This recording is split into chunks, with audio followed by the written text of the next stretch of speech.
that I am going to later in the program go and get some questions from the audience. So if there's things I'm not asking her that you want to ask, please make sure to do that, and we will tee that up later in the conversation. Keke, you are described as an actress, a singer, a dancer, and an activist. It's a lot of hats. Yeah. You were born and raised in Illinois, and your mom, Sharon Palmer, is in the audience today. Tell us a little bit about your background. Well, as you know, you and I are cousins. No, I'm Yeah. kidding. They said in the announcement, no relation. Isn't that so hilarious?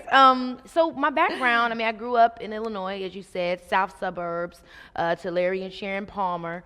My father, was very big in the church, so I grew up in the church. My mother also. I grew up St. Peter Claver Catholic Church singing, and that's when I first fell into my love for music and the arts, and seeing how my parents also loved the arts. They talked often about just theater and how they met in theater, and my mom later on taught speech, and so I grew up in a very artistic household. We would always have movie nights. My dad would go and he would literally go to the movie store and read the back of the box for movies that he thought that would help his kids continue to live in fantasy. He was big on dreaming, and he always wanted us to believe that our dreams were real, and movies played a big part of him telling that story for us. And so that's the kind of household I grew up in. Dreamers, faithful people, a very loving family, and always willing to learn.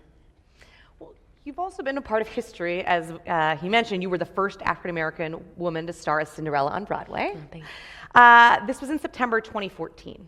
Describe that experience a little bit, and what was it like? I think I was just very thankful and grateful. I remember when I first saw Brandy play Cinderella in the movie, in the television movie version of Cinderella, and I just felt like, oh my gosh, what a grateful opportunity for me to be able to do it on Broadway, and give some little girl that maybe is seeing her first Broadway show, or whoever it might be, get to look at a situation differently. Because the reality is, we've only seen Cinderella one way, but Cinderella is all of us. You know what I mean? She is the story of so many of us trying to overcome our obstacles and our dark places, and that's why it's important that we show that character with so many different faces, so every girl can look and say, well, that's me too. That's, I can have that opportunity too. So I just felt happy. My parents always raised me to go for my goals, and to not be afraid if they don't look like what I've seen done before. And they also told me as a Black American girl that, I can do anything. And it's important for me to put